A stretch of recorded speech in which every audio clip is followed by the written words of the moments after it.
It has to be paid before we pray Salat al-Eid. There is white boxes by the door.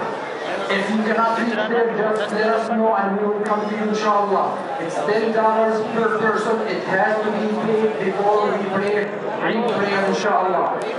And if some of the brothers could come closer, because we got a lot of room in the front here, just come a little closer where we can make room for other people who, coming a little later or so.